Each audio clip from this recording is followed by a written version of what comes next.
BORTLE here, back from the LCS 8 event of the online format. We have here Rafael back on the channel, and this time it is in a solo event, the LCS 8 event. My goodness. So, welcome back, man.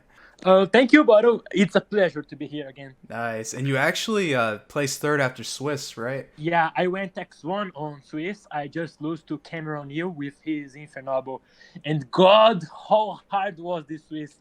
I played against Vlad, against Paulo, against Cameron Hill, against Peck. Jesus, it was really, really hard. Like, for example, on the top four, there was like three guys I played against, I guess. Oh man, it sounds like your event was pretty smooth and easy, huh? Nah, it was neither easy. It was really, really hard, and it was really, really cool. It turns like really. I feel really well when I play a lot of good players because this Swiss was insane. Oh yeah. So why'd you play this deck, Dragon Link, versus all the other decks? So basically, I was not confident on any deck of the actual format because like every deck, it's kind of bad. Has like a counter matchup that's gonna scoop you if you don't play well, or if like. And I think this is like play Pokemon, like. And so I was not confident. I was not going to play this LCS. But then my friend Mateus, I have to shout out him, said like, "Oh, okay, don't worry, I will pay your entry, so you can play anything you want." And I really think I'm a good Dragon Link player. I think I can play really well with the deck, and mostly like it's the best deck to go in first and to break boards. So if I'm going to play a very very different meta game, I think Dragon Links are really really good call. Mostly because you can play a lot of interactions, and it's the best deck to do it. If you don't know what are you going to play against, I think Dragon Link is the best deck. So what happened in top 8? Why'd you lose? So basically, Peck won dice roll. Game one, he won. I won somehow. I don't know somehow, but he ended just on Croco Hawk and the Ash, and it was really easy to bait out. But game two, I did a small misplay. I was trying to keep game on hand, but I didn't find out that I couldn't not keep Gamma on hand. So I should have Gamma, he is tricking a four Calamities, and then I should have Nibiru when he tried to make the second Calamities. But at all, it wouldn't have mattered because I didn't have any card to play. I had like Chaos Space and Phalanx in hand. Must be nice. On the game 3, I opened it like not really, really well. My hand was like Tracer, Boot Sector, Quick Launch, Ash, and Nibiru. So I tried to play, got permanence on the Dragunity, got Gamma on Hawkfibrax, and it was enough to end me up. So before we start the actual deck profile, would you like to do some shoutouts? Yeah, I have tried a lot of. First of all, I wanna please ask you to check my YouTube channel. I also make Yu-Gi-Oh content for Portuguese, for Brazilian guys at all, and I'm also going to upload a report and a deck profile over the LCS. It's called Reich Yu-Gi-Oh. I have to shout out everyone for our WhatsApp group. It's called Discípulos of Reich, Disciples Reich. They are all my friends, helped me a lot with deck list, testing, something like this. I have to shout out also to Nicholas, the Buster Blader guy, and like it was really really cool event at all. And I have to shout out everything like Mapiok. Also, I want to shout out him. I think that's it. Nice. Well, without further ado, please take it away with your deck profile, man. So basically, this is a very different Dragon Link variance over the last LCS that I played many hand traps. And I like my opinion was like, okay, this deck have 5 good matchups and one bad matchup and one kinda 50-50 matchup. This deck is really good against Prankids, against Zodiacs, against Dragon Links, against Buster Bladers, which is a thing that I think must be a main thing because you can't play if your deck are not good against Buster Blader. It's really, really bad against Infernoble.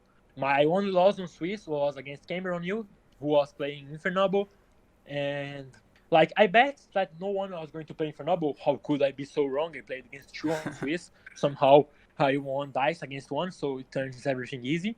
Like this deck is really, really good on this version, but after tournament I think I should take out Dark Ruler no more to play more Nibiru's on main deck because now Virtual World are a thing, and the Nibiru would be really, really good over my Swiss matchups. Like I knew virtual world was going to be a thing, but I didn't think I was going to play like 5 virtual worlds. I think I played like 5 or 6 virtual worlds over the Swiss. Like, let me check. Oh, Round wow. 2, round 6, round 7. I played 5 virtual worlds over the Swiss and top. And like Nibiru and Man would be really, really clutch over this Dark Cooler No More. Dark Cooler No More is also kind of good on this matchup, but it can play B around easily. So, yeah. I think most of the other things are kind of standard. I think I don't like to play Rocket Synchron or other tracer targets, mostly because they are bricks on your hand. You don't really want to see them. Even when they are going to be good, they are not going to be that good. So I think it's not a must, but Red Rose and White Rose are really, really good. I know I see people cutting them to play like Rocket Synchron, the second target of Trace or something like this, but usually you need a Half-Fibrax good target, and when you draw White Rose, it's not that bad. You can really, really play, and sometimes you can just make Herald with Head Hose and Black Metal Dragon, Brotar, something like this, and it comes really, really clutch. I think the last thing I should talk about main deck, it's about the Phalanx. I see many lists from Flaming Eyes, for example, from DB Grinder playing the second Phalanx, but I don't think it's worth enough because mostly like the Romulus have a secondary effect that no one knows. When a dragon is special summoned from the extra deck to also on discard point 2, you can special summon a dragon for hand. So when you draw Phalanx, it's not that bad. You still can bait the interaction over Romulus. For example, you can still bait Ash over Romulus and keep going for Phalanx. And if you lose to Nibiru on this case, you probably would lose to Nibiru anyway, so doesn't change anything. I think that's it for the deck. One safer comes really, really clutch. The play that I most done today was like bring Seifert over LP and 10 cent Seifert to Graveyard to add Collapse Serpent or River Buster. It's really, really good. So you can recycle the Levianir after that. Because mostly like you need to end your turn 1 with Herald, Union Carrier, Hieratic Steel, Boil Savage, and Levianir. Because Levianir had the Buster Lock has to be on Levianir. Because now, as Kaiju is turning to be a very popular thing, you need to have a way to play around them. Would you care to explain the kaijus in your main deck? Basically, the best out on the active format is the Kaiju because it leads against like every out problem cards you have, like Buster Bladers, for example, the Prankids, Interact, Virtual Words. It's a good way to out the freaking of all calamities. If they try to play around Gamma, you can just like come and punish him. The Big Grinder did a profile playing like 5 Kaijus, but I think 5 Kaijus it's kind of too much. And usually for the same problems, Kaiju kind of be good. The Dark Cooler No More should be better. But Virtual World are an exception to this role. And if I knew I would play against 5, I would definitely take out Dark Cooler No More. Oh yeah, you did explain that earlier. And did you enjoy running the 41 cards? Did you wish it was like 40 cards? Did it matter? To be honest, I think this deck has to be the near to 41. That's why I played the Noctovision on side deck. I cut from my deck. Like I did this on the last LCS too, but I think maybe you could cut 3 Dark Cooler No More and play like 2 extra Kaijus so you can play 40 cards. But I don't think it's a good call. I think 41 is good. Okay, cool. And would you like to run down the extra deck? Sure. Basically, I don't have many things to talk about the extra deck. I think the 14 cards are kind of standard, but there is one card. It's the Dangerous. I really think you shouldn't play the third striker. You shouldn't play the Saryuja. Mostly Saryuja, it's kind of good card, but it all remains on your side deck chooses. And if you're playing Saryuja, you can't play like 12 hand traps after side deck like I'm trying to do, because you need to play more going first cards. I see Pascal King playing like a pointer, playing into spell, things like this. I don't know. And I think it's just don't work. And about the third Striker Dragon, the third Striker Dragon could come in clutch, but usually you don't make the Hedgehog Darkness Metal over all combos, and I think third Striker is just good if you have the Hedgehog Darkness Metal in graveyard. And also you can just like recycle your Striker Dragon with cause space. That is a thing that I did a lot. I almost like every fucking match I tried to recycle my Striker Dragon over cause space. And Jilingerus is insane. You can use it during your own combo, so you don't have to spend an extra combo piece. You can spend the extra combo piece to make Levian be on field. It comes in clutch to make Battle Sword. Like against Paulo, I'm Jiling. If I didn't play Jiling, I would really have lost to Paulo because I had to summon him because of his zone, what Striker couldn't do on me, and I had to summon him back from the graveyard to make Battle Sword. And it was the only way to do Battle Sword, so it was insane. Would you like to run down the side deck? Basically, the main things about the side deck are directly related with the main deck. Like 3 triple tacticals and Noctovision are insta side outs for Driver and Gamma over game 1. And then I play Nibiru, Ash, and Impermanence. When I'm going second, I try to put all of them over my main deck.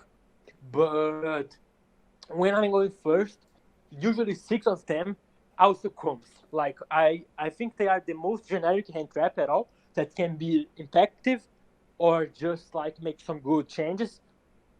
So I need to take out Kaiju and Dark Ruler no more. And I think like, okay, so for each matchup, there isn't a matchup where just Ash is good, or just Impermanence is good, or just Nibiru is good. But probably on matchups where Ash is bad, Impermanence and Nibiru are good. Matchups where Nibiru is bad, Impermanence and Ash are kind of good. So I take out Kaijus and Dark Ruler no more for 6 hand traps that seems better on each matchup. And 10 to end the side deck. I think 12 spaces are like mostly for this math. But to end the side deck, I played Lancia and Kiss Featherstone. Lancia, it was a good call against Virtual Worlds. You can like just activate it on standby, and many of his combos dead. Also, Desires is kind of dead. You should play on standby, by the way. Don't play it on main phase. I think it's really good, and it's kind of a way to play against dinosaurs. You can just put it over Union Carrier, then bring back with Hirachi, so it's a combo piece at all. And Harpy Feather Duster over Heavy Boot is mostly like a 50-50 choice. Red Reboot don't help at all against Busted Bladers or things like this, and don't help a lot against Datascapes, Virtual Worlds, because the trap is already activated from his own turn. So I think Harpy Feather Duster it's kind of better at all. I think that's it for the side deck. So again, guys, make sure to check the description down below or in the comment section where I'm going to go ahead and plug his YouTube channel. So go ahead and subscribe over there. And also, obviously, sub for BORTLE. It's that easy and that free. Oh, God, yes. Thanks again, man, for being on the channel.